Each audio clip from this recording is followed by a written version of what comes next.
Bueno, ante todo, buenos días a todos. Muchas gracias por acudir. Teníamos una presentación, ¿no?, que hicimos en otoño, el otoño cultural, y entre estas actividades pues aparecía la presentación de un libro que se llama Las 7 gotas del mar, un viaje del Cocolixli. Sí, ¿verdad, Mónica? Que yo ya muchas veces me lío.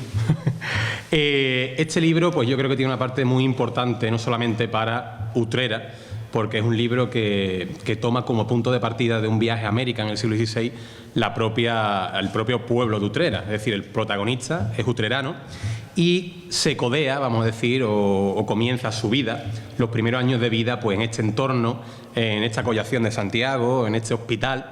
Por tanto, cuando Mónica se puso en contacto conmigo para preguntarme, ¿no?, sobre la historia de Utrera, sobre la historia del hospital, pues compartimos profesión también, porque aparte de historiador yo soy farmacéutico y ella también es farmacéutica, y entonces llegamos a la conclusión de que tenía que venir a presentarlo aquí. Yo creo que hablando de Utrera como punto de partida y como una cierta importancia dentro de este libro, pues yo creo que era el lugar idóneo para que lo presentara, ¿no?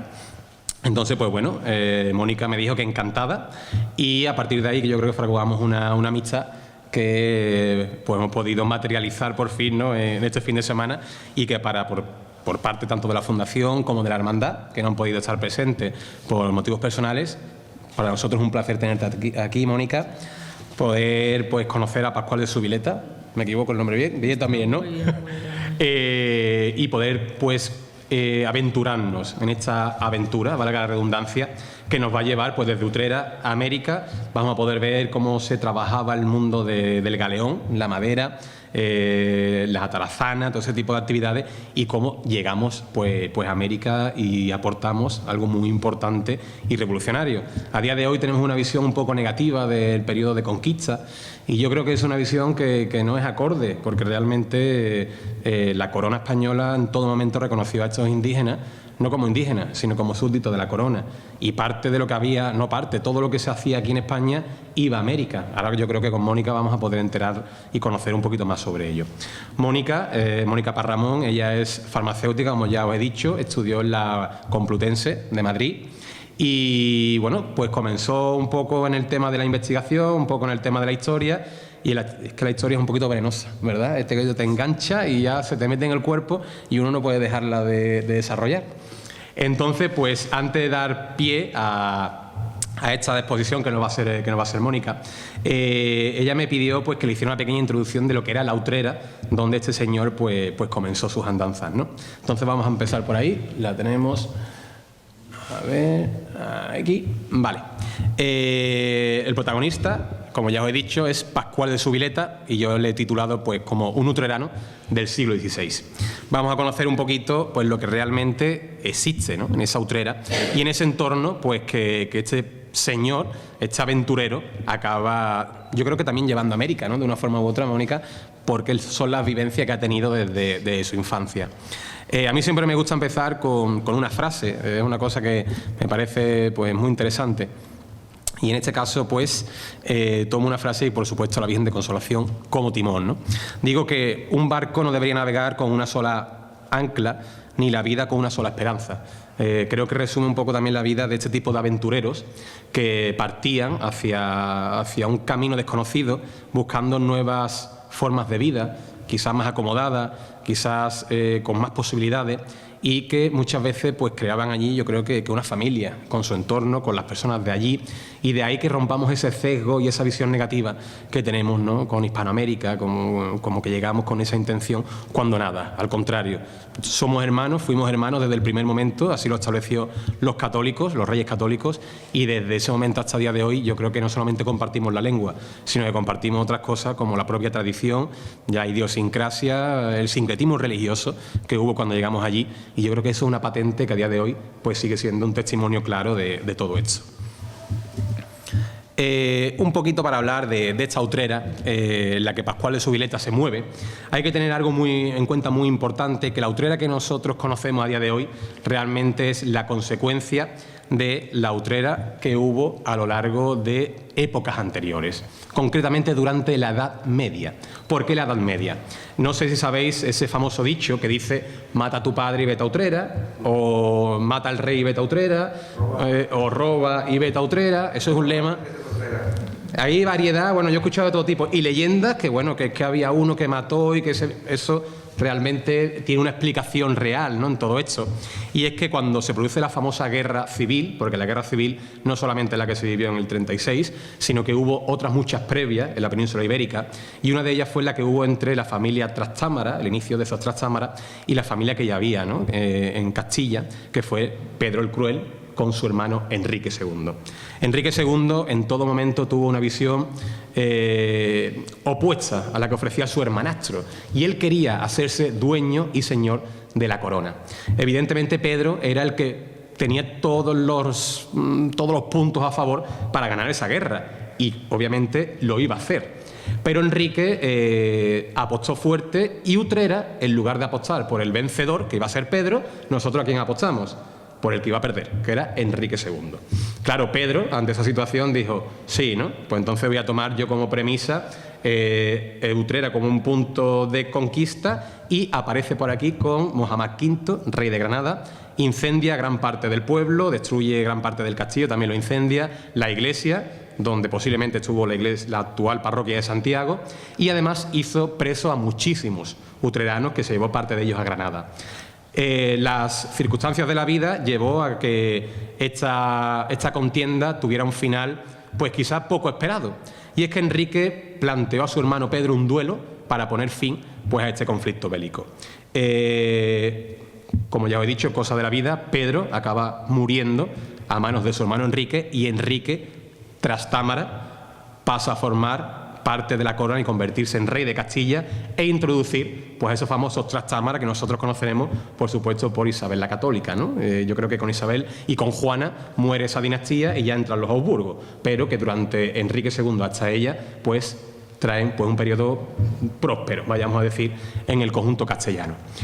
Claro, los utreranos que quedaban aprovecharon para ir a hablar con el rey Enrique II y pedirle, pues, que tuviera cierta clemencia con el pueblo o con la villa que había apostado por él desde el primer momento. ¿Qué hizo Enrique?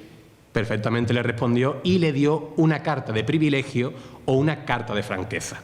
Una carta que permitía, pues, por ejemplo, que los impuestos que se pagaban en la zona fueran quizás un poco más reducidos, y no solamente eso, sino que pequeños delitos, manchas que podían presentar algunas personas, quedaran aquí, pues, un poco olvidadas también, ¿no? Esto era un poco como el sueño americano, yo siempre digo lo mismo.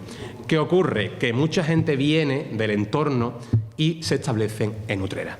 ¿Qué permite eso? Eso permite un despliegue total, un bombardeo a nivel de demografía, vienen muchísimos nuevos habitantes, y todo ello también permite una explotación de la actividad agropecuaria, que consigue que Utrera se convierta en una de las villas más importantes del Reino de Sevilla. Algo muy importante y muy relevante. Esto se manifiesta, por ejemplo, en su urbanismo, algo que queda también muy representado en elementos como la religiosidad y todo tipo de elementos, ¿no? El urbanismo de Utrera es consecuencia también, como estoy diciendo, de ello, porque no solamente vienen personas de toda índole, en ese tipo de toda índole también vienen señores, ¿no?, vamos a decir, pertenecientes a la nobleza, a los altos rangos, vienen personajes como los Ponce de León, llegan a este entorno, y también, pues, familias que comienzan a crecer, como es el caso de los Bórquez, como es el caso de los Montes de Oca, es decir, familias que con el tiempo irán alcanzando, pues, un título importante dentro de la nobleza sevillana. Al igual de todo ello, pues, comienza a crecer el ámbito espiritual. ¿Por qué? Porque la cristiandad y el término, lo que es la religiosidad, la espiritualidad, es el timón, ¿no?, que mueve también el concepto tardo medieval y también, por supuesto, Renacimiento y Edad Moderna. ¿Cuántas iglesias tenemos en Utrera? Pero es que en Utrera había mucho más, porque en Utrera había una gran cantidad de hospitales, de ermitas, de iglesias que componían y creaban un trazado urbano que de a día de hoy queda algo, pero no todo lo que originariamente hubo. Entonces esa es la Utrera que realmente encuentra, pues, Pascual de Subileta en esos últimos transcursos del siglo XVI, y todo ello, pues, yo creo que impregna su personalidad, su conciencia y yo creo que también su fe. Aquí os hablo de la collación de Santiago. ¿Por qué la collación de Santiago? Porque este personaje vive en este entorno y, obviamente, pues, es una zona de Utrera que comienza a crecer de una forma también exponencial. Imaginar que los grandes, no sé si sabéis también, un convento realmente, una iglesia, ¿por quién se financia? Por grandes mecenas, grandes familias. Era una forma también de representar el poderío que tenían estas personas. No sé si sabéis, conocéis San Lucas de Barrameda, por ejemplo, ¿no? Los guzmanes en San Lucas de Barrameda, ¿a qué se dedican?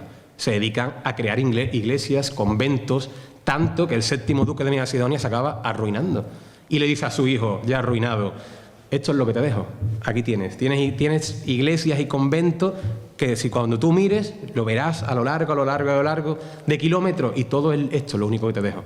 Imaginad lo que era eso, ¿no? Era dejar tu nombre, tu apellido, tu estirpe plasmado en esos edificios que tú habías proporcionado al pueblo para que tuviesen esa espiritualidad.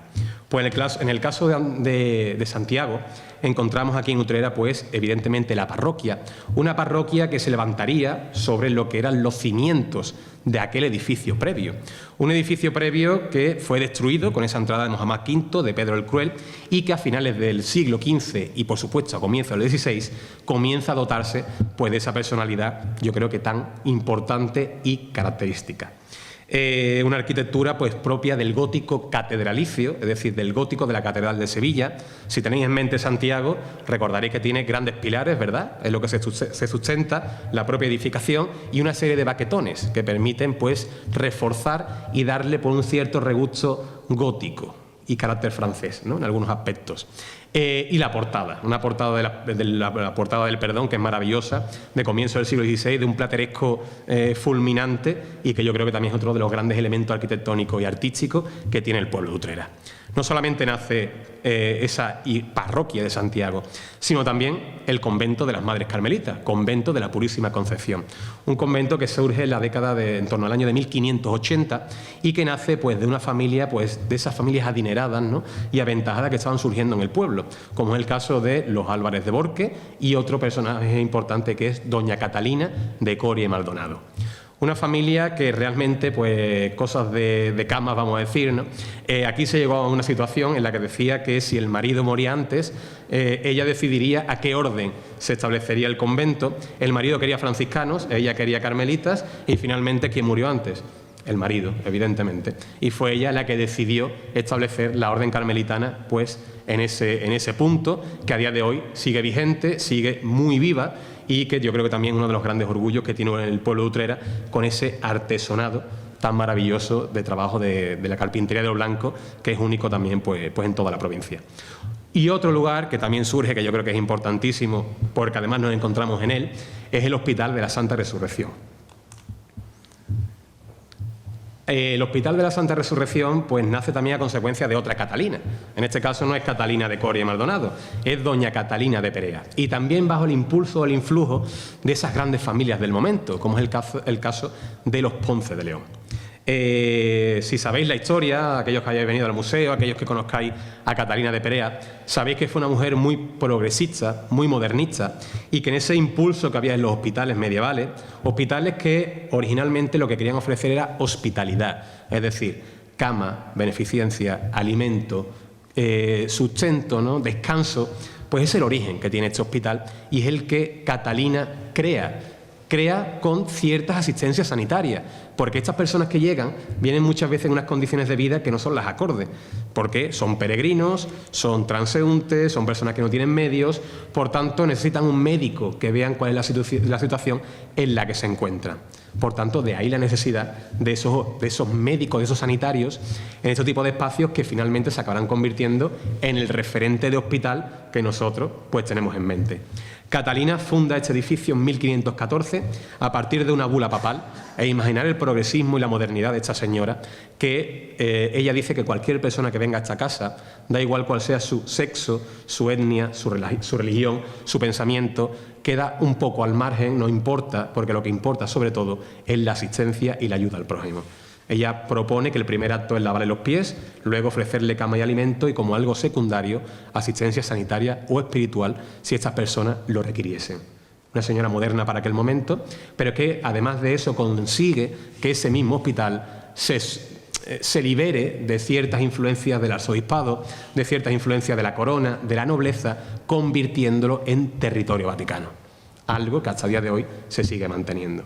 pues entre estas columnas donde Pascual también pues, pasa parte de su infancia, es donde juega y posiblemente pues, también tendría, ¿no?, ese influjo y esa relevancia y ese carácter que yo creo que Catalina de Perea insufló no solamente a la edificación, sino también a todos aquellos que entraban en esta morada.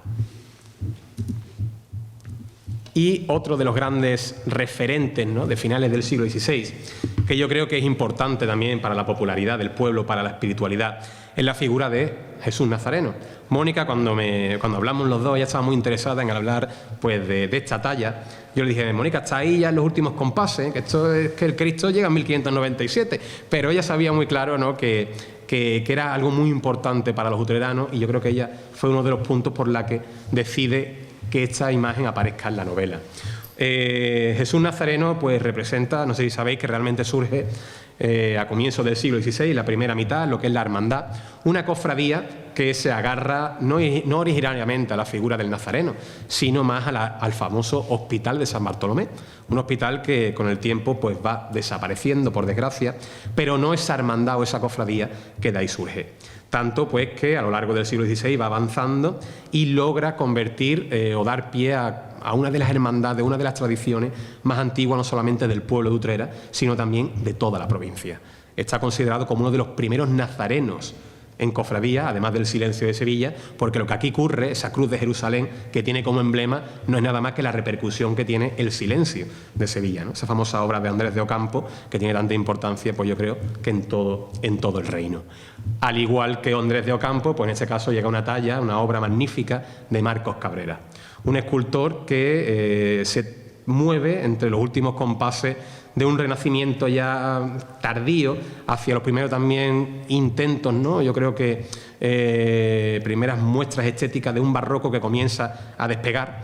Y en ese Nazareno vemos cierta monumentalidad, aunque a día de hoy está un poco más inclinado. Ese Cristo parecía o tenía una composición mucho más semejante al Cristo de Pasión, es decir, un Cristo mucho más erguido, mucho más recto, con una cara sufriente pero contenida, rasgos propios, ¿no?, de ese estilo que eclosionará pues, en la gran escultura barroca sevillana y del que de Marcos Cabrera pues un gran timón. También, si conocéis el famoso Cristo del Museo de Sevilla, pues él es el autor, un Cristo donde además el manierismo queda claro en ese retorcimiento de cadera.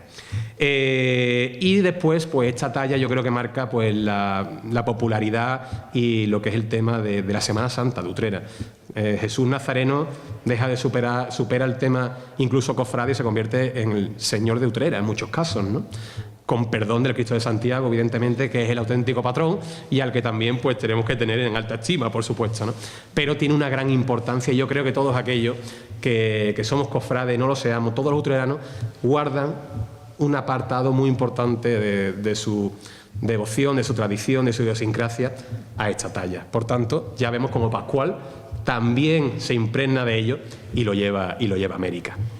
Y ya, para concluir, porque aquí lo importante es Mónica y es conocer este libro, pues tengo que hablaros del punto determinante de Utrera, algo que hemos hablado de las iglesias, de las ermitas, del carácter agropecuario, pero no hemos hablado del otro gran timón, y valga la redundancia de nuevo, porque creo que la Virgen de Consolación pues, es el auténtico referente que tiene Utrera, con elementos tan importantes como esa famosa romería, una romería que es la más importante de la Andalucía occidental, de una imagen fernandina del siglo XIII, comienzos del XIV como muy tarde, que llega a Utrera pues básicamente sin nombre. No sé si sabéis la historia de la Virgen de Consolación, una imagen que llega en el año 1507 a Utrera de manos de la madre de una famosa señora, que yo creo que también debe ser un referente en la historia de Utrera a nivel de personajes femeninos, como el caso de Marina Ruiz, que se había visto pues, su madre en un periodo de peste grave en Sevilla, formando parte de las emparedadas. Y esta imagen era muy importante para ella. Tan importante que cuando comienza la situación a agravarse, decide traérsela a su hija, a esta Marina Ruiz. Y Marina Ruiz, antes de morir, la entrega. ¿A dónde? Al convento de Madre de la Antigua. Esa imagen se contiene allí, se mantiene sin ningún tipo de nombre ni título en aquel momento, ni advocación. Pero de forma paralela, en el año 1520 aproximadamente, hay un señor que se llama Antonio de la Barreda, un señor que comienza a peregrinar por todos los santos lugares de Roma hasta que decide volver a Utrera. Cuando decide volver a Utrera, él ya tiene en mente que su vida no puede seguir siendo lo que había sido hasta el momento, porque quiere dedicarse por completo a Dios. ¿Qué es lo que él busca? Busca convertirse en un ermitaño, creando una ermita y dedicando su vida, ¿no?, como ya lo hicieron otros antiguamente, completamente al rezo, a la oración y sobre todo a lo que importaba, que era pues a Cristo y a Dios. Comienza a buscar, hasta que finalmente encuentra un sitio en la periferia, bastante lejos de la villa, donde hay una palmera y un pozo. Y él establece aquel punto como el lugar, como su propia casa, pero yo creo que también como la propia casa de Dios. ¿Cómo la funda? Mediante una bula que también llega en el año 1520 por el Papa León X, igual que la segunda bula que llega aquí. ¿Y qué es lo que dice? Que le da permiso para fundar una ermita que llevará por nombre ¿cómo? Consolación de Utrera. ¿Qué ocurre? Que cuando en el año 1550, 1555 aproximadamente, uno de estos frailes que ocupaban esta ermita muy sencilla, que tenía un pequeño oratorio doméstico muy sencillo, con una pintura de la Anunciación, decide que necesita una imagen material que permita al fiel conectar más con la propia divinidad. Se presenta en el convento de Madre de la Antigua y le dicen que allí hay una talla mariana que le podría interesar, que podría utilizar para esa ermita, y dice que cuando él la ve, pues se enamora locamente de ella, tanto que la coloca en esa ermita, enciende una lámpara y cuando ilumina el rostro, el propio fraile, Antonio de Santa María, lo define como el gran tesoro de la fe. Un tesoro que hasta el día de hoy pues, ha llegado hasta nosotros, porque esa Virgen cambia de nombre o adquiere un nombre, ¿y cuál es? El de la ermita, Consolación. Posteriormente se producirá el famoso milagro de la lámpara de aceite y comenzará una devoción importantísima en todo el entorno utrerano, pero no solamente en Utrera, sino hasta 52, 54 hermandades filiales que viene cada año a la romería de Consolación de Utrera, que desde incluso zonas como Portugal deciden venir a rendir pleitesía a esta imagen, cuyo principal atributo comienza a convertirse en un barquito, que yo creo que también va muy al uso a lo que vamos a hablar ahora, ¿no? Una Virgen marinera en una zona de secano, ¿no?, vamos a decir un poco. Pero sin embargo la Virgen de Consolación es que ya ha superado las fronteras de lo que es Utrera y está llegando incluso al nuevo continente. De ahí que Rodrigo de Salinas decida regalarle ese pequeño atributo. Un atributo que no es solamente un elemento ornamental, sino que es un elemento funcional. Porque no sé si sabéis que esa pieza realizada en oro, realizada también en cristal de roca, ese cristal de roca está hueco. ¿Por qué? Porque se rellenaba de perfume. Ahí, en las astas, también presenta ciertas perforaciones. ¿Y qué permitía esto? Que cuando esos romeros venían, después de días y días y días de peregrinación, oliendo, pues imaginar, ¿no?, con lo que es un camino como era ese, y llegaban delante de la Virgen, la iglesia pues tendría los olores que tendría, pero sin embargo la Virgen siempre olía a flores. Un auténtico milagro que se conseguía gracias pues, a ese importante atributo que a día de hoy es el más importante que lo define y una auténtica joya y obra de arte. Pues este es el entorno que encuentra Pascual en su infancia y el que marcará el camino que vamos a poder ver pues, a continuación. ¿No, Mónica? Yo la dejo a ella y espero que la disfrutéis y bueno, muchísimas gracias a todos.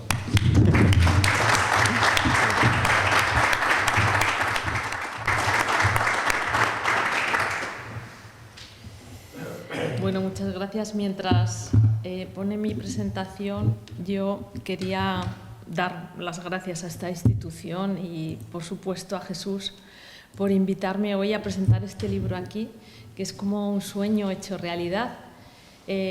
Cuando yo empecé a trabar esta historia, formalmente hace 5 años, pero realmente este libro lo tenía en la cabeza desde mis años de estudiante en la Facultad de Farmacia, a través de asignaturas de Historia de la Farmacia. Bueno, pues para mí una de las cosas que encontré valiosas de la Utrera del siglo XVI era este hospital. Así que figuradamente yo hice que la familia ficticia que había creado viviera justo enfrente del hospital, porque estaba claro que era una calle que existía en el siglo XVI y podía hablar sin ninguna incorrección de una casa que estuviera enfrente. Y por lo tanto, estar hoy aquí presentando este libro delante de todos ustedes, pues me resulta realmente un regalo de la vida. Y bueno, pues empiezo con mi presentación. Yo había estructurado mi charla de una manera, pero hace unos cuantos días, Jesús me pidió que hiciera un vídeo para anunciar mi presencia aquí hoy. Y yo me planteé 3 preguntas. Uno, si queríamos conocer un pedacito de la historia, en este caso del siglo XVI. Segundo, cómo podíamos ver que España había cambiado el mundo en el siglo XVI. Y ya tercero, qué papel tenía Utrera en este cambio, ¿no? Y me encantó esta forma de preguntarlo y me hizo replantear todo, así que yo voy a responder y voy a ir en orden de estas preguntas. Un pedacito de nuestra historia, ¿por qué? Bueno, ya he anticipado que en mi época de universidad a mí me surgió ya la idea de escribir una novela en un cierto periodo histórico, sobre todo porque yo, tanto en el instituto como posteriormente, a mí la historia que me contaban de España y la presencia de los españoles en América no me gustaba mucho, no me parecía que ofreciera una realidad. ¿Por qué? Porque viendo lo que me contaban, que es como el proceso, y viendo el final, pues a mí este proceso no me llegaba a este final, así que algo me estaban contando del proceso que a mí no me convencía, y desde luego no soy la única que lo dice. Aquí os pongo una imagen. ¡Ay, que yo no he pasado en la diapo! No he pasado una diapo. Pues mira, aquí, este es un libro que acompaña al documental España, la primera globalización. Yo no sé si ustedes lo han visto, está en abierto en la 1 de televisión, en la web, pero también se puede ver en YouTube gratuitamente. Lo recomiendo, desde luego, verlo. En este libro se habla precisamente de la globalización que logró España para el mundo, y en el libro que acompaña a este vídeo justamente dice: los libros de texto reflejan muy mal la historia de España. Bueno, pues lo suscribo, y entonces mi necesidad ha sido pues verlo por mis propios ojos, leerlo, estudiarlo y ver cuál es la otra realidad que no me han contado. Bien, entonces, ¿la realidad es que España cambió el mundo en el siglo XVI? ¿Sí o no? Pues yo creo que sí. Y voy de lleno a la razón principal, el Real de A8. Esta es realmente el origen de que yo situara mi novela histórica en el siglo XVI. Es cuando esta moneda entra en pleno apogeo. Surgió en la reforma monetaria de los Reyes Católicos y se acuñó en ese momento, pero esta moneda se ha usado 350 años. No hay un precedente similar en toda la historia. Solamente el sólido bizantino se ha usado en un periodo de 300 años, pero esta moneda es súper singular. Pero no solo eso, sino que ocasionó una gran revolución económica a nivel mundial. ¿Por qué? A ver, España tenía el conocimiento de la extracción de plata de las minas utilizando azogue, mercurio, lo conocían bien, se conocía ya desde tiempo atrás, pero teníamos minas de mercurio y teníamos minas de plata en España, así que teníamos la tecnología.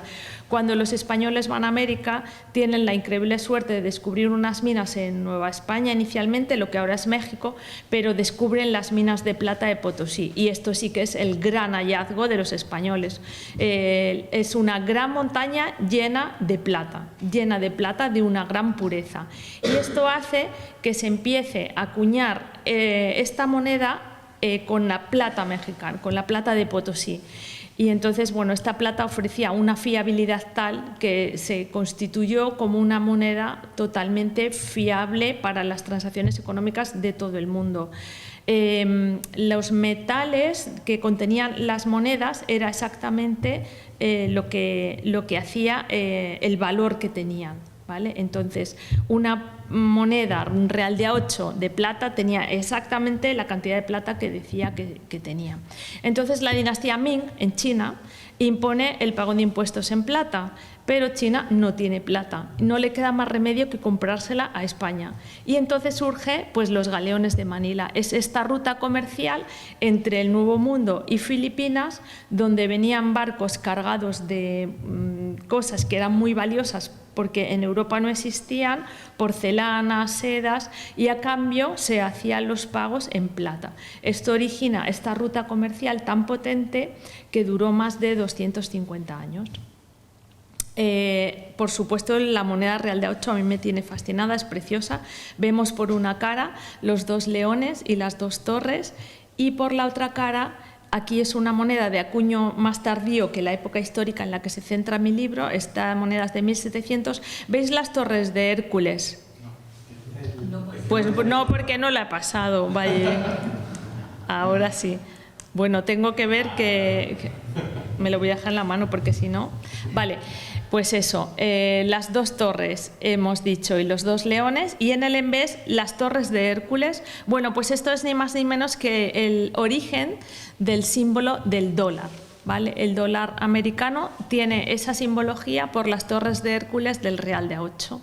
De hecho, cuando años más tarde, por supuesto, fue la primera moneda de uso legal en Estados Unidos y se usó hasta el siglo XIX allí. Cuando ponen el papel moneda, para ofrecer la misma fiabilidad que ofrecía el Real de A8, lo que dibujan es un Real de A8 en el envés del billete del dólar. O sea que, bueno, esta fue la primera divisa mundial y, desde luego, fue una moneda que se usó en todos los continentes, en Europa, en América, en Asia, y que después se usó con resellos también en África, en todos los continentes, y bueno, pues cambió la economía del mundo. Bien, ahora sí que paso. Segunda cosa que me parece muy interesante, las relaciones geográficas. Me parece muy interesante tanto el Real de A8 como las relaciones geográficas haberlo estudiado cuando revisamos la historia ya desde el instituto.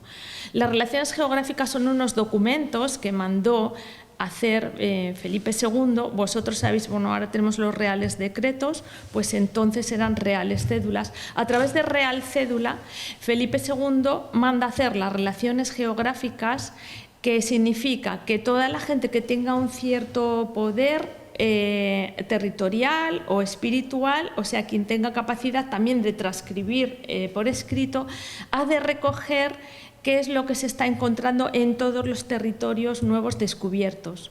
¿Por qué es esto importante? Bueno, pues porque refleja clarísimamente el gran respeto con el que se llegó a esas tierras.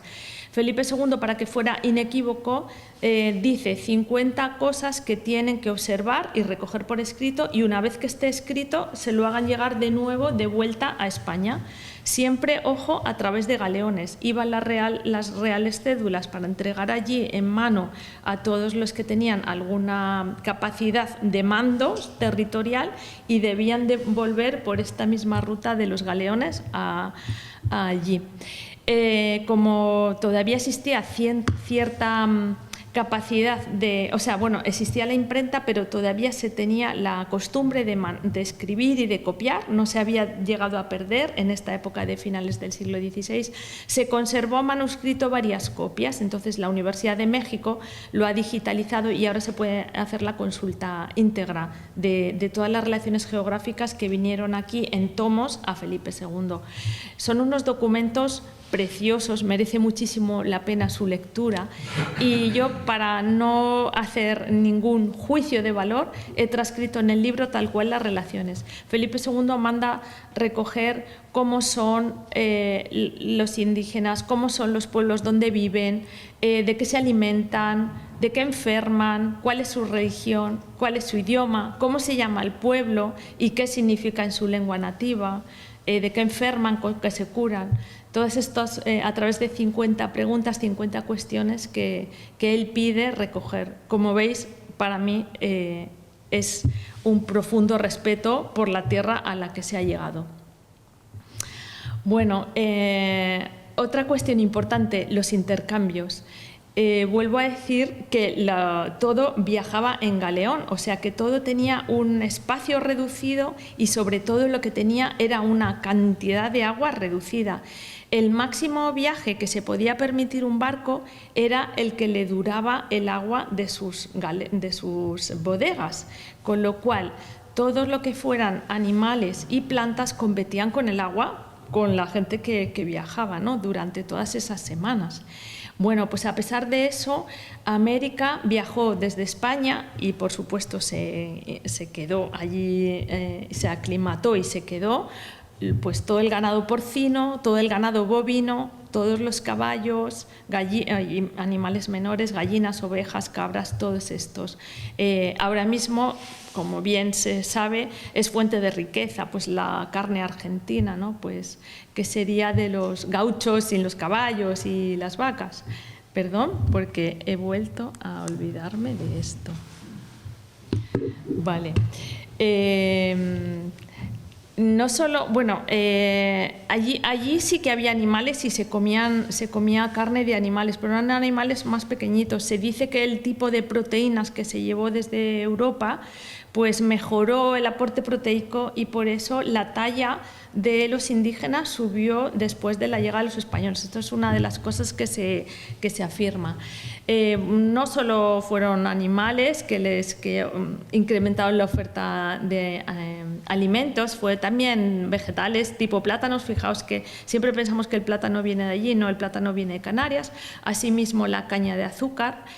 Canarias, en esta época histórica, era el principal proporcionador de azúcar para el resto de Europa. Desde los cultivos de caña de azúcar de Canarias abastecían de azúcar a toda Europa. Bueno, pues la caña de azúcar, ¿no?, por el ron antillano y todo esto, procede de Canarias. Y el café tan importante en Colombia, bueno, pues el café también se llevó desde España. El café es una variedad arábiga y de plantas arábigas, y entonces, bueno, se llevó desde aquí. Todo esto se llevaba o bien en semillas o bien en plantones, y como digo, que no se malograran con la humedad de los barcos en todo ese viaje, que se lograran aclimatar allí y extender. Por suerte, aquellas tierras eran muy fértiles y, por ejemplo, Cortés lo sabía muy bien y pidió aquí al Consejo de Indias que no viajan a ningún galeón sin que llevara una nueva planta al Nuevo Mundo, porque las tierras de allí eran muy fértiles y acogían muy bien las plantas.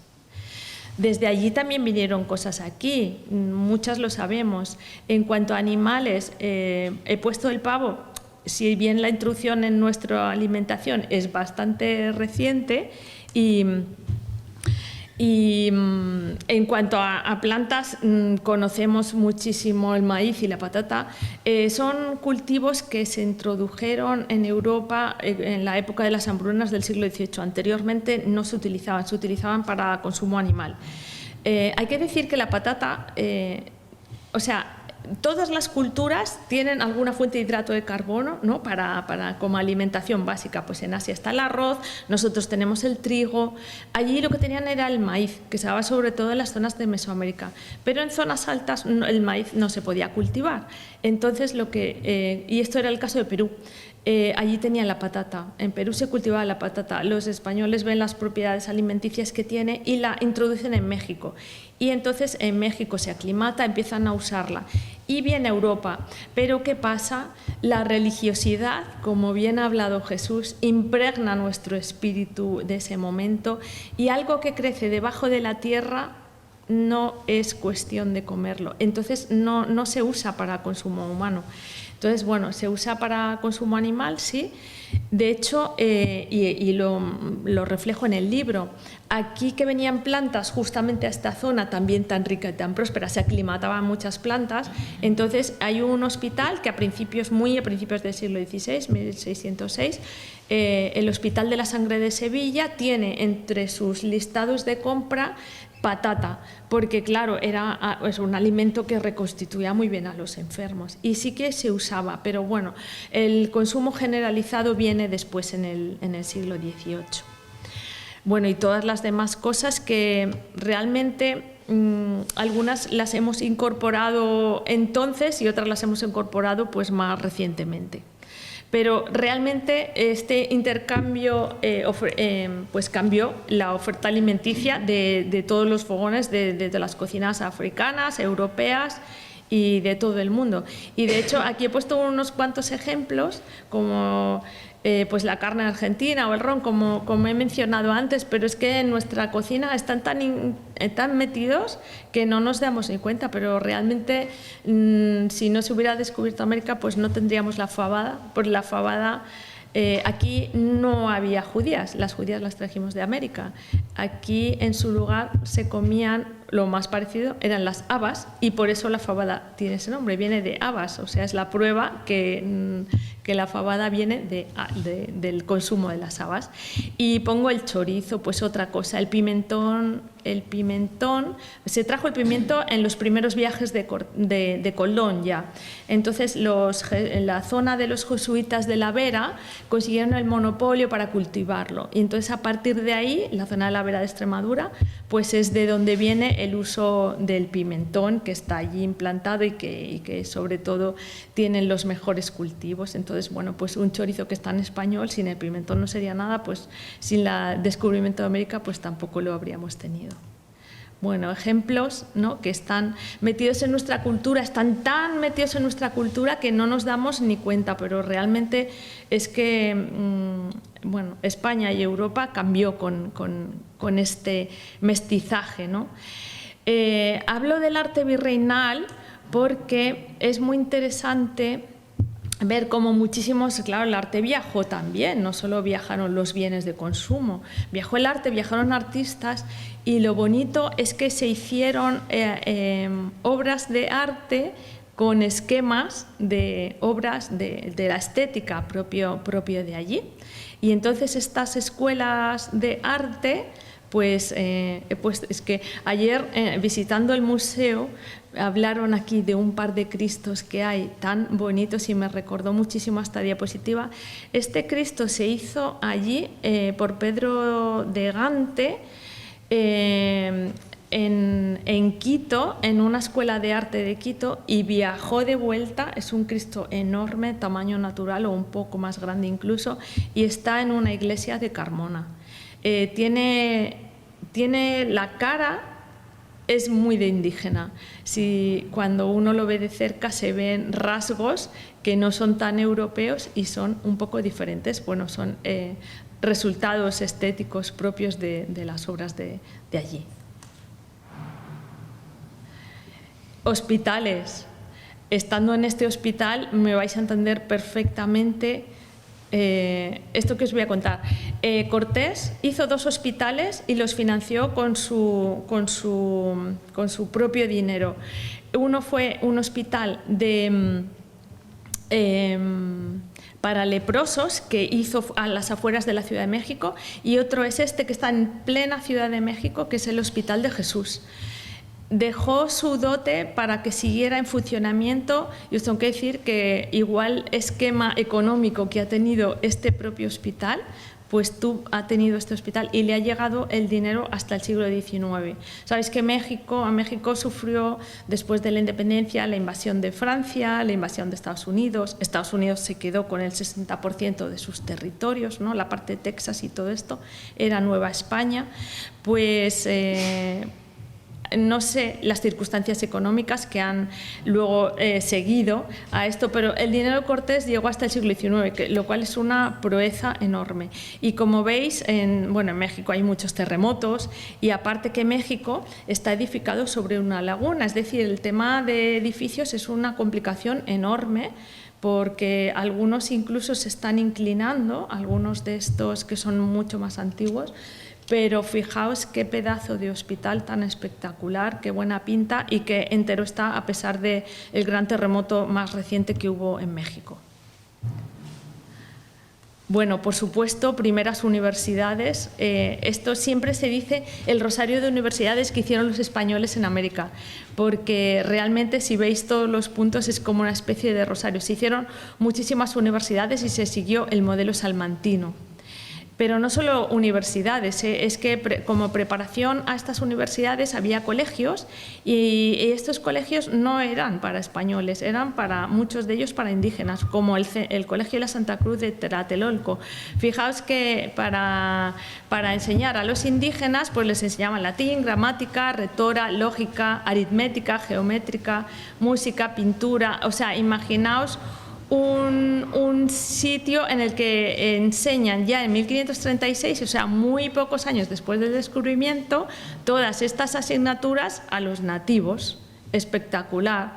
Yo quería hacer un poco comparativa, que claro, un poco en plan WhatsApp, porque es que desde pequeña a mí nunca me han gustado las películas de indios y vaqueros, porque veía que no entendía estas luchas de alguien que va al territorio de otra persona y le invade así con las armas, ¿no? Entonces, bueno, evidentemente, comparado con lo que os acabo de contar, pues es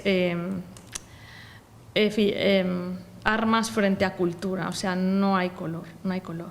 Bueno, en este colegio de la Santa Cruz de Tlatelolco se hizo un libro muy interesante, que es el Códice de la Cruz Badiano.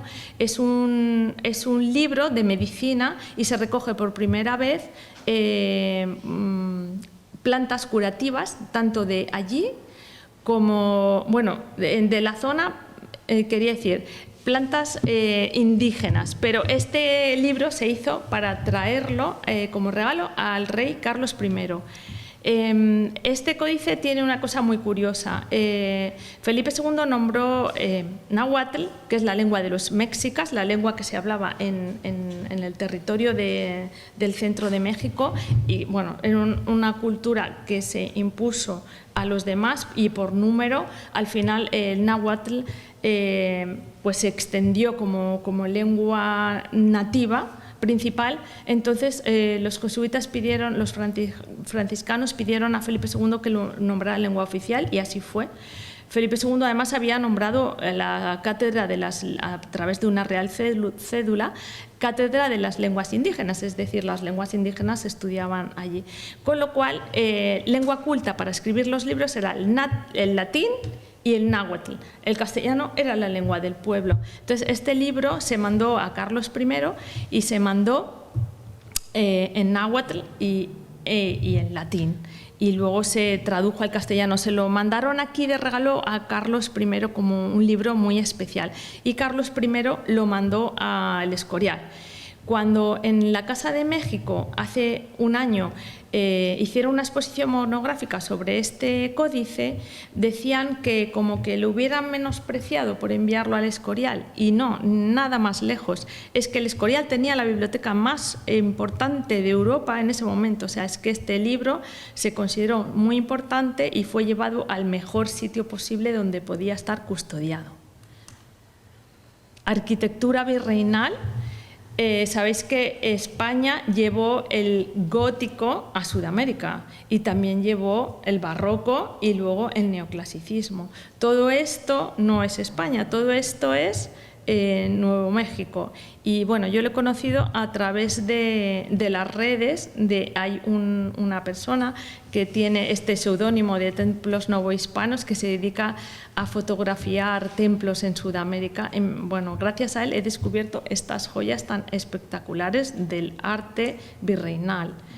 Y bueno, aquí otra cosa que siempre me ha hecho mucha gracia y me ha llamado la atención, que aquí pongo dos ejemplos de libros que menciono en mi libro. Es el Templo de San Francisco Javier, que está en Tepoztlán, en México, y el Templo de San Francisco de Acatepec, que está en Puebla. Fijaos qué monumentos más espectaculares. Nadie dudaría que la plata novohispana, aunque vino parte para el quinto real, para sufragar las guerras que fuera, pero todo aquel dinero que se sacaba de aquellas minas se quedaba en estas construcciones tan magníficas. Y bueno, lo que nos llega por las películas de indios y vaqueros a través de y mucho más reciente, siglo XVIII, XIX, pues son palitos frente a estos monumentos tan espectaculares, claro. Bien, y ya otra cosa que os quería comentar, los colorantes. Los colorantes revolucionaron el mundo del arte y de la pintura. En primer lugar os voy a hablar de la cochinilla. La cochinilla es un insecto que vive sobre estos cactus. Los mexicanos se comen la hoja, nosotros nos comemos el higo. Estos son unas chumberas. allí se llaman nopales. Bueno, pues de este insecto se saca un colorante rojo carmín, rojo muy intenso. Aquí no se conseguía en pintura un rojo tan profundo. Había el rojo kermés, pero era mucho más anaranjado. Y este color pues lo empieza a usar Tintoretto. Y con este colorante hace La Deposición de Cristo, su primer cuadro. Claro, Tiziano lo descubre, todos los fabricantes de textiles de Amberes, que están muy en boga, lo descubren y claro, lo empiezan a incorporar y empieza a convertirse en un bien de importación muy preciado, con lo cual la corona, después de la plata, era lo que más divisas conseguía con la cochinilla, con el trasiego de cochinilla, con lo que más divisas conseguía. Vale, y ahora en la derecha tenemos otro colorante, que es el palo de Campeche. Bien, este es uno de los retratos más famosos que tiene Felipe II, seguramente lo habéis visto alguna vez. Está en la sala 55 de nuestro Museo del Prado. Quería recalcaros dos cosas, porque este cuadro puede tener dos lecturas. Puedes ver un rey muy aburrido que va de negro y muy religioso, bueno, o capillitas que decimos por aquí, ¿no? Con el rosario en la mano. Pues fijaos, nada. El rey Felipe II quería poner de moda el negro y asociar el negro a la elegancia. Por eso digo que es el primer influencer, ¿no? Porque es que no solo lo consiguió, sino que lo ha conseguido para siempre, jamás. Nosotros asociamos el negro con la elegancia. Pues esto lo hizo él. ¿Por qué? Porque quería que la gente comprara el palo de Campeche. Él también le puso un impuesto o lo que fuera y conseguía también dinero vendiendo palo de Campeche a otros monarcas que, como él, quisieran vestirse de este negro solemne que no se conseguía con ningún colorante de los que había en Europa. Así que nada, y sobre lo que tiene en la mano, pues es que él manda retocar este retrato. Cuando se casa con una de sus mujeres, se casó 4 veces, pues al morirse la mujer previa, al casarse con Isabel de Valois, hizo un par de retratos y quería hermanarlos, así que mandó retocar este, y entonces mandó ponerse un rosario en la mano. ¿Por qué? Porque él había ganado la batalla de Lepanto y para conmemorarla, bueno, él pensó que había vencido al turco gracias a la intervención de la Virgen, y como a la Virgen se la invoca con el rosario, pues entonces nombró ese día de la victoria de Lepanto con el día de Nuestra Señora del Rosario, y entonces este rosario es para recordar que él ganó la batalla de Lepanto. Y nada, y ya por último, una cosa que me parece también muy relevante, y es que él tenía pintores en la corte, era muy exigente a la hora de elegir pintores, y de hecho el Greco intentó ser un pintor para él, le hizo una prueba, le pidió un cuadro para el Escorial, no le gustó nada y el Greco ya nunca más trabajó para Felipe II, o sea que tenía una cierta exigencia. Este es uno de los cuadros más famosos, como digo, pues no lo pintó un hombre, lo pintó una mujer, era una pintora de la corte, Sofonisba Anguissola. Y, o sea que yo creo que en el plano de la igualdad, que ahora es tan importante para nosotros, pues él nos lleva una cierta ventaja. Bueno, he hablado de las gramáticas que se escribieron. Es cierto que tanto la gramática náhuatl como las que se hablaban en el Virreinato de Perú, que eran el quechua y el aymara, estas 3 gramáticas se escribieron antes que la gramática alemana y que la inglesa. Igual me parece que implica un respeto por las culturas cuando estudias la gramática, de la forma de hablar de la gente, hasta el punto de escribir estas gramáticas. Y ya por último, y en el plano de la igualdad, este cuadro me encanta. Se mandó a hacer en Quito para mandarlo de regalo a Felipe III. Y se llama Los 3 mulatos de las Esmeraldas. Como veis, son negros libertos, es un padre y 2 hijos, y se mandó a hacer para ver como el ejemplo de pacificación en las Indias. Es toda una alegoría. Ellos son negros y llevan un collar de dientes de tiburón. Esto refleja el continente africano. Luego llevan adornos como nahuas o al menos indígenas y refleja el continente americano. Lleva una gola que refleja España, claro, una gola española, refleja Europa, y por último van vestidos con sedas que refleja el continente asiático.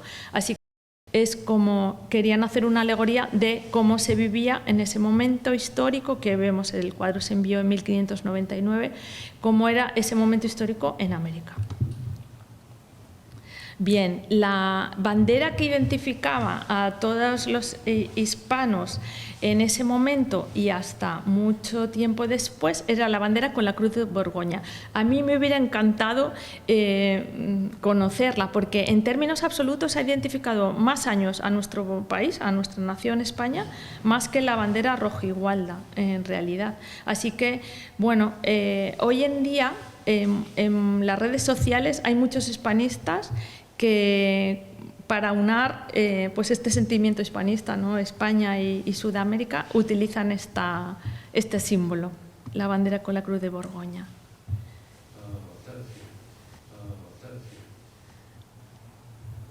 Bueno, pues quería hacer algunas reflexiones en voz alta.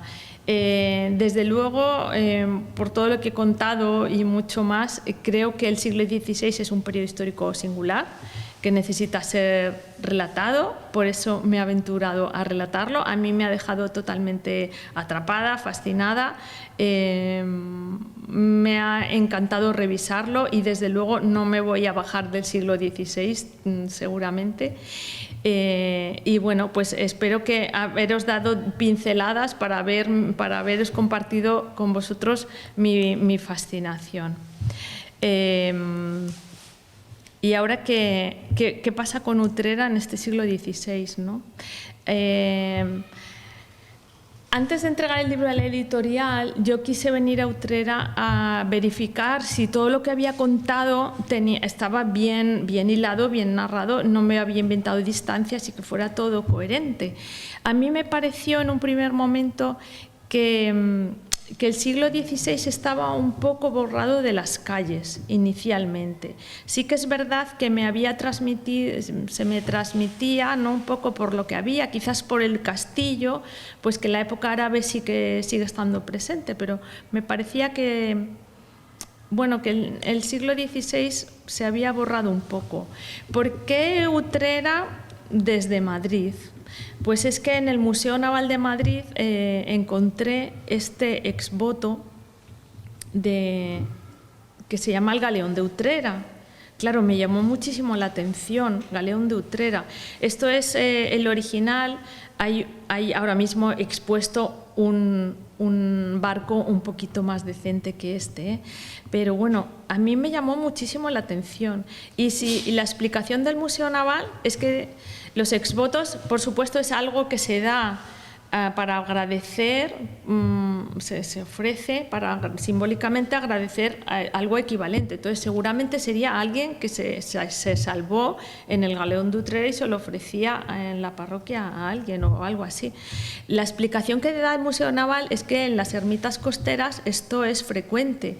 Y yo dije, bueno, como costera, esta Utrera está a 80 kilómetros de Sanlúcar por tierra y por el Guadalquivir a 90, o sea, muy costera no es, o sea, ¿qué es esto?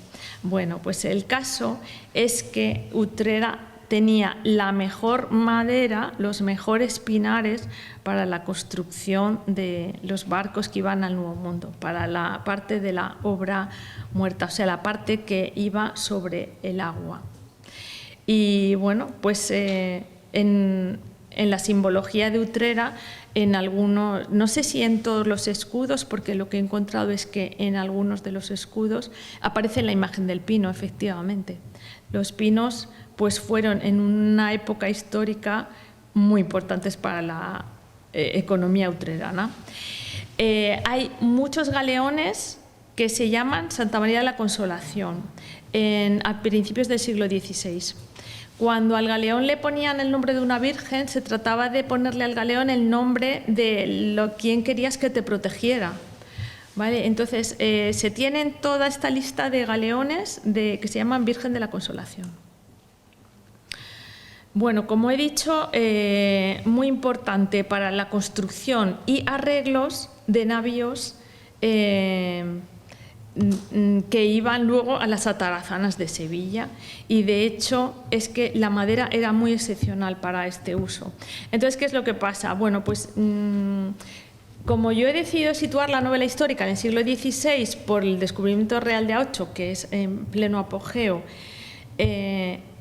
y unido a esta información, pues en mi forma de relatar, pues yo hago que hay una familia utrerana que tiene un taller que se dedica a la reparación de barcos, y es ahí de donde el protagonista sale y se aventura a cruzar al nuevo continente, ¿vale? Pero entonces la labor principal familiar era precisamente relacionada con la madera y con la construcción de barcos. Bueno, como veis, esto es un documento que relata con qué se ha de construir un galeón, y desde luego la obra muerta ha de ser de pino de Utrera. Anteriormente era de pino de Prusia, pero una vez que descubren las propiedades que tiene esta madera para los barcos, pues se recomienda que sea así. ¿Qué pasó? Pues que se esquilmaron los pinares. Hoy en día sí que, bueno, vosotros sabréis mejor que yo dónde hay pinares todavía, pero aquellos pinares que se usaban para las construcciones pues se han quedado totalmente esquilmados. Dice la vereda de Dos Hermanas y Pinar de Doña. Vosotros lo conoceréis mejor que yo. Bien, entonces se puede hablar en esta época realmente de una edad de oro para Utrera. Una edad de oro, no solo porque, claro, se construían barcos, sino porque era un camino de paso hacia Sevilla. Había un trasiego de caravanas muy importante. Y entonces, en esta edad de oro, lo que pasa es que se construyen muchos monumentos, hospitales, conventos, iglesias, todo esto, ¿no? En 1570, desde luego, era la segunda población más importante después de Sevilla. Sí.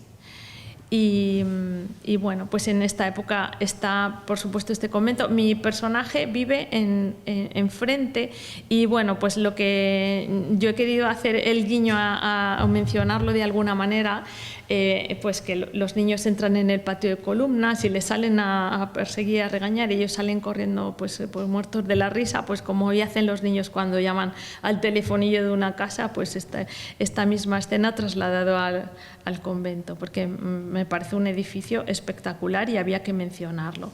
En esta época histórica, justamente se está construyendo San Bartolomé con el concepto que habíamos dicho: hospital para dar hospitalidad, y siempre que había hospital había una capilla al lado, capilla, iglesia o ermita o lo que fuera.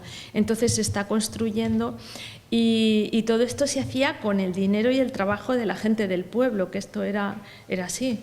Entonces, bueno, pues la familia de mi personaje está ayudando a construir San Bartolomé.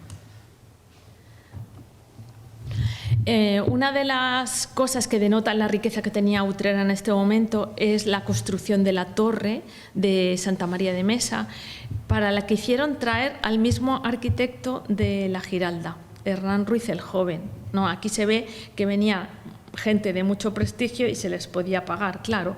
Y en esta línea pues está Marcos de Cabrera, para el que hay varias cosas en el pueblo. Era una persona muy reconocida en Sevilla. La Hermandad de Plateros ya le ha encargado hacer este Cristo que ha mencionado antes Jesús, y también pues hizo aquí sus obras y aquí las ha dejado. No solo esto, sino que el suelo rico pues hacía que fuera originante de materias que se llevaban en los barcos, ¿no? Como era trigo o como era el aceite, principalmente estas dos cosas. Bueno, pues con todo ello la riqueza de Utrera en ese momento histórico pues era muy grande. Y hay un utrerano que hay que mencionar porque me parece muy, muy importante, y es Bernardino Álvarez. Este es un cartel que hay en una de vuestras calles. Bueno, esta persona hizo el primer psiquiátrico en Nueva España. ¿Por qué es importante? Porque dentro de todas las patologías, desde luego, la de salud mental aún hoy en día es de las más estigmatizadas, ¿no? Los enfermos de salud mental son relegados siempre en último término y casi se quieren esconder. Pues hay que decir que este utrerano viajó al Nuevo Mundo, allí vio que por las calles deambulaban gentes con problemas de salud mental, indígenas, y creó el primer psiquiátrico en el Nuevo Mundo. Se le considera hoy en día precursor de la psiquiatría. Es utrerano. Y ya por último, claro, ¿qué queda de menciones a los galeones y todo esto? Pues vemos en el Santuario de la Virgen de la Consolación se ve la maqueta de un galeón y la propia Virgen tiene un galeón en la mano para recordaros pues que este pasado de construcción de barcos lo tenéis ahí. Bien, ¿y qué pasa con la próxima ciudad de Sevilla, que lo tenemos aquí cerca? El Puerto de las Maravillas, por donde entraban todas aquellas materias primas espectaculares y llegaba, cada barco que llegaba, se llama Puerto de las Maravillas porque cada barco que llegaba descubría una maravilla nueva, ¿no? Bien, pues aquí quería hacer un reproche en voz alta. Sabéis que la primera vuelta al mundo se terminó en 1522, salieron 270 navegantes, solo volvieron 18. Ellos se encomendaron a la Virgen de la Victoria. Hicieron, claro, allí pues, pasando tantas calamidades en las navegaciones, uno se encomendaba a quien pudiera, ¿no? Pues ellos habían elegido la Virgen de la Victoria. La casualidad hizo que de las 5 naves que salieran solo regresara una que precisamente se llamaba la nao Victoria. Y ellos, después de 3 años de vuelta al mundo, tuvieron que hacerla por territorios portugueses, los propios portugueses le persiguieron, pero pues tenían que hacerlo porque es que si no, no volvían. Realmente lo pasaron mal, aún llegaron al puerto y hubo que remontar el Guadalquivir pues tirando de mulas. Cuando llegan a Sevilla, nada más bajar estos 18 tripulantes empiezan a pedir velas, velas, velas. Se creía que se habían vuelto totalmente locos y no, es que ellos lo primero que querían ir a ver a su Virgen y agradecerles por haber vuelto en vida después de estos 3 años tan tremendos. Y entonces, bueno, si vemos en Sevilla la imagen de la Virgen de la Victoria, por cierto, llegaron el día de la Victoria también, de la Virgen de la Victoria. Es todo una cadena de coincidencias. Cuando van a ver esta Virgen, la talla existe, está en una iglesia de Triana, no es la ubicación original porque con la desamortización esa iglesia desapareció, es otra iglesia, es esta que aparece en la imagen. Pues si vais a esta iglesia, a pie de esta Virgen, esta talla que es preciosa, solo veis una inscripción en papel y habla someramente sobre la Virgen y ya está. Y no hay ninguna alusión al viaje de Elcano ni la repercusión que tuvo esta Virgen. Me imagino la cantidad de veces que la rezarían durante estos 3 años, estos 18 magníficos que pudieron regresar, bueno, y todos los demás que murieron en el camino. Ninguna mención. A mí no me parece adecuado este hecho. Remarco que el barco, la nao Victoria, se vendió poco después de que regresaran, se vendió por 1/3 de su valor a un comerciante genovés. Cuando Francis Drake da la vuelta al mundo por primera vez, casi 60 años más tarde, pues el barco con el que da la vuelta al mundo se conserva como monumento nacional en el puerto de Deptford.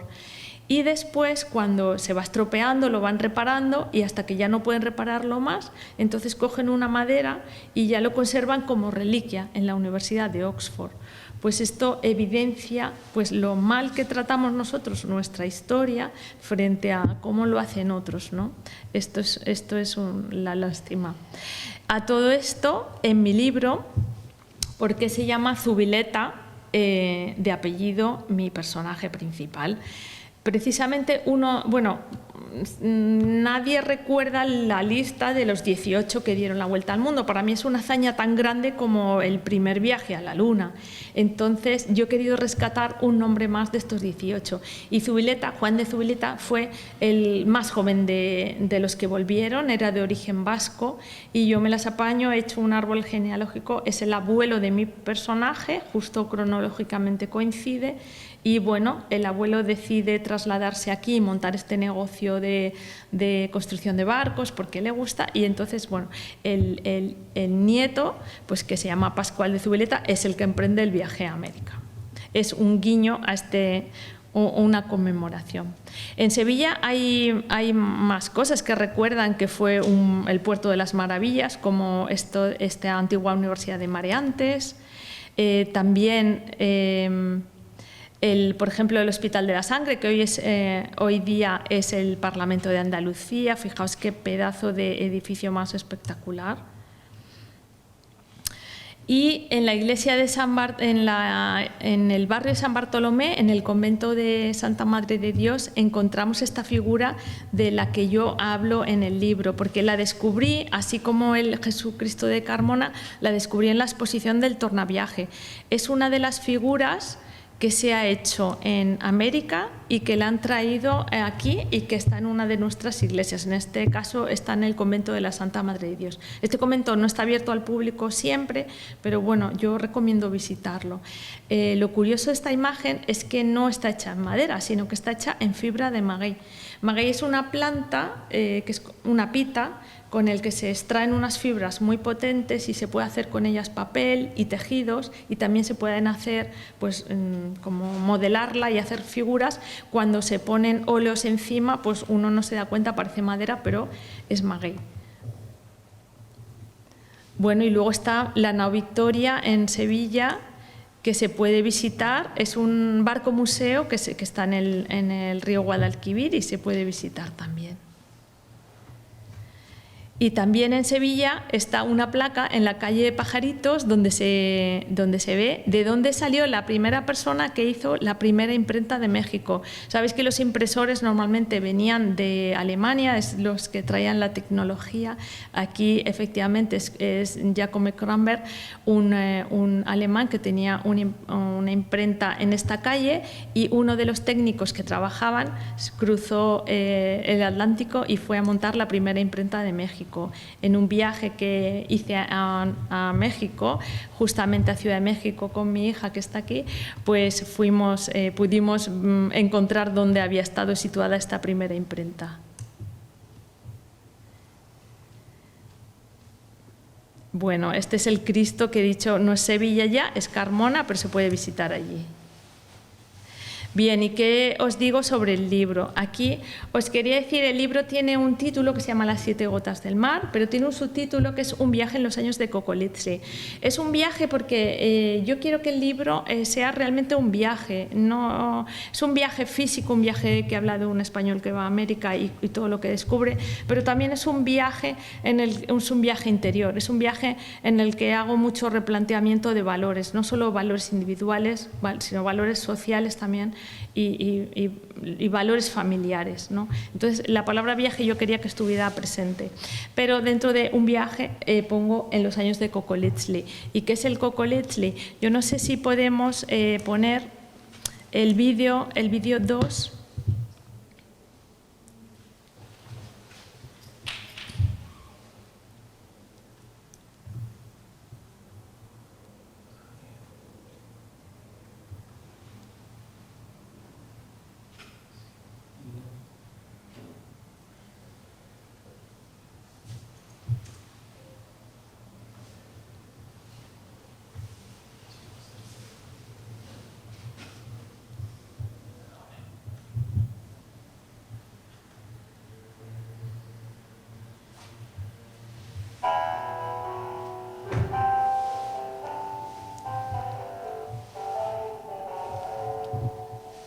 No se está viendo.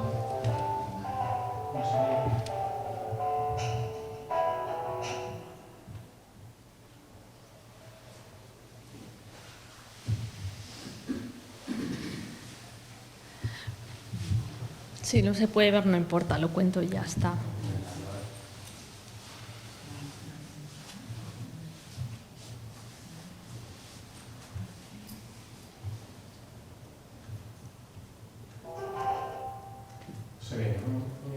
No.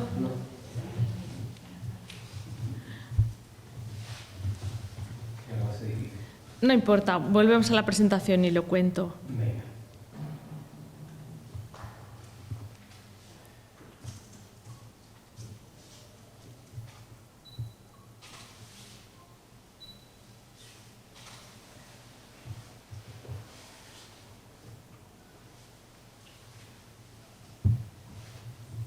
Vale, pues mientras llega la diapositiva, Coco-Leachlie es una enfermedad. En la página 276 del libro justamente hay una gráfica. Es una epidemia, una grandísima epidemia que ocurrió en Nueva España en dos épocas del siglo XVI, en 1550 y en 1576. Esto hizo que la población se diezmara enormemente. El 80% de los mexicanos de entonces, de nuevo hispanos, se murieron debido a esta epidemia, esta grandísima epidemia. ¿Qué es lo particular? A ver, durante el siglo XVI hubo tres grandes epidemias. La primera fue en 1520, que fue de viruela, y aquí se murió también bastantes millones de personas. La segunda y la tercera fueron de Coco-Leachlie, ambas.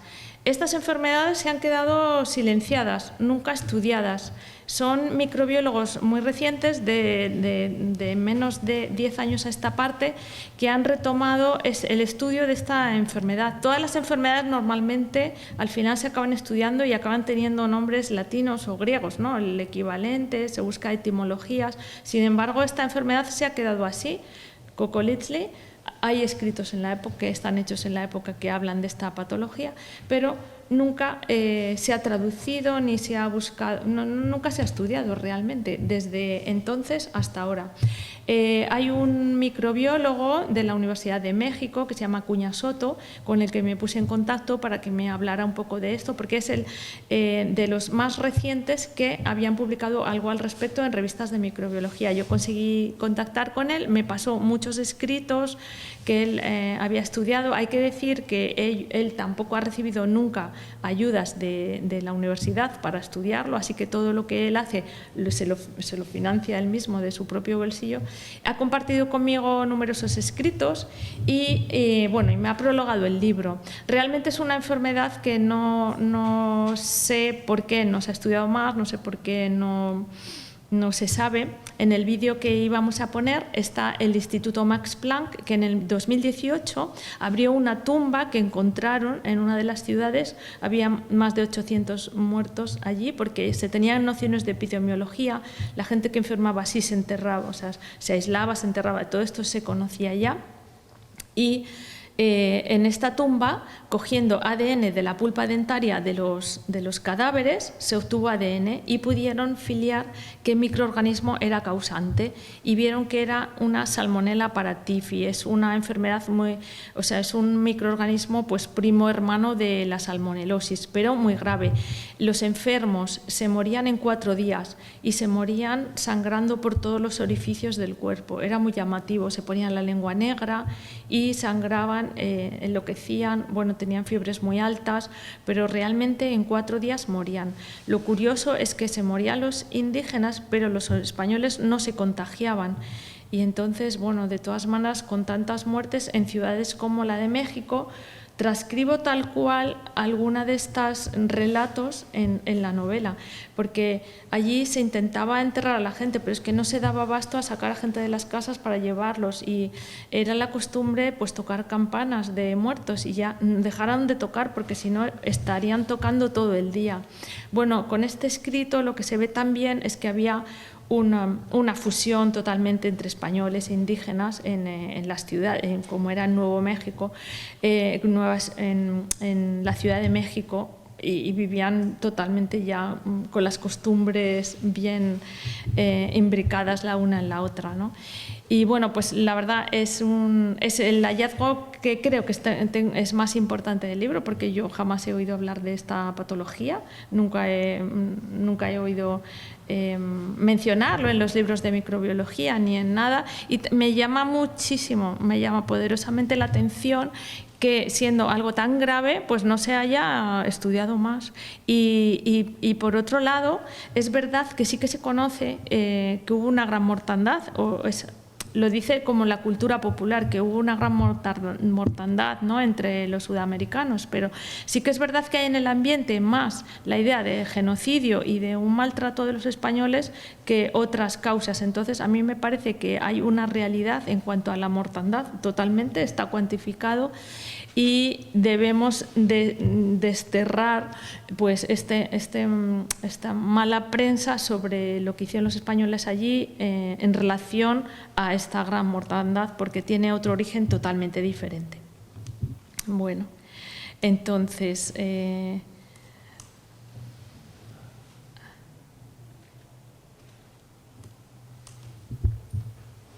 vale, pásame otra.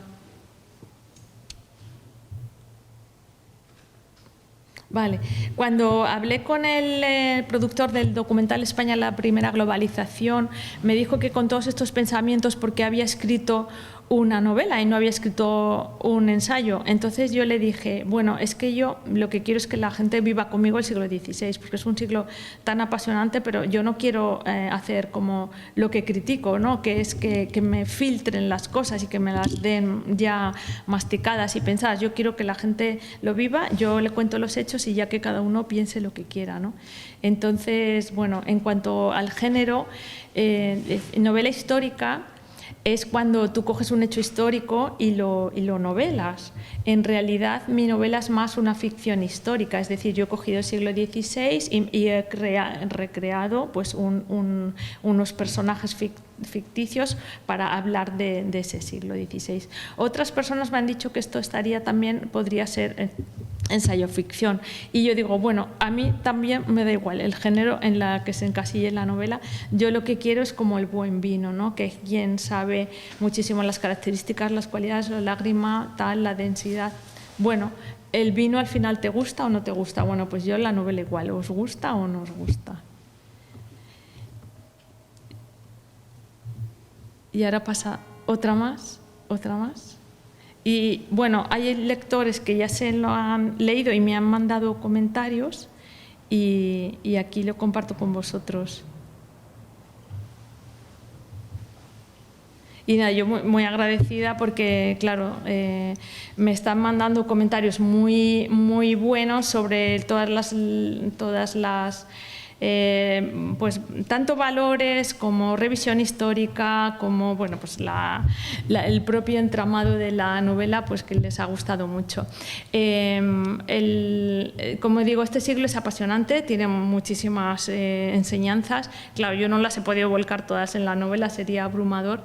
Entonces, tengo una cuenta de Instagram, yo ahora tengo aquí tarjetas por si quieren cogerlas, donde figura la cuenta de Instagram. Ahí he ido volcando todos los viernes un vídeo de menos de un minuto, o sea, un reel, con ciertas anécdotas, curiosidades históricas y bueno, pues reflexiones y hallazgos que me he encontrado que me parecen dignos de relatar. Y bueno, si alguno tiene cuenta de Instagram y le apetece, pues le espero en esta cuenta.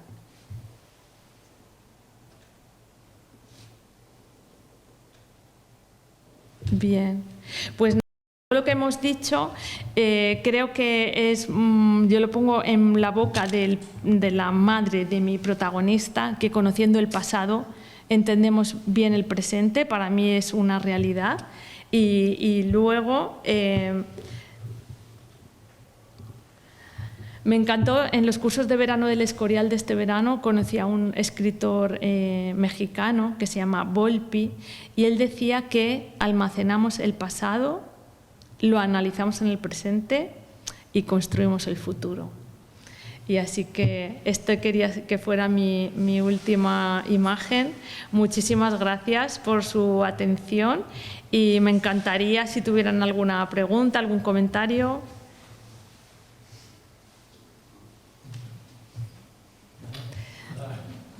Dale si quieres y vente aquí conmigo. Lo de las 7 gotas las has comentado, porque se llama 7 gotas. ¿O no me lo has comentado?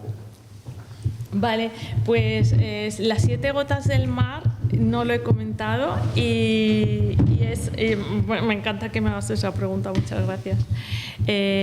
Pues es algo que dejo al lector a descubrir. Es algo que dejo al lector al descubrir. Y yo sí que le he dado, o sea, tiene un sentido para mí totalmente. Y lo he hecho adrede, lo he puesto adrede, pero yo lo que quiero es que tenga también un sentido para el lector. Así que ahí se queda.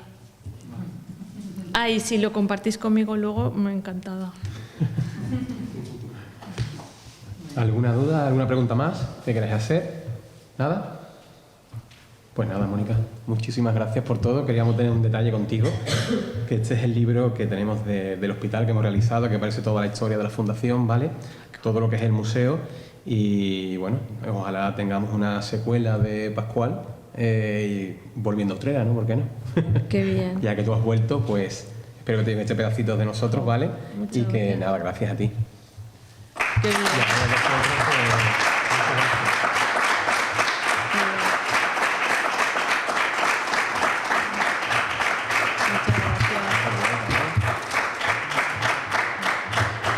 Ahora Mónica tiene aquí los ejemplares de libro, ¿vale? Por si alguien quiere comprarlo y tú se lo dedicas, Mónica. Sí, se Ah, lo pues dedicaría. Mejor Sí, suerte sí, que sí, esa sí. ninguna.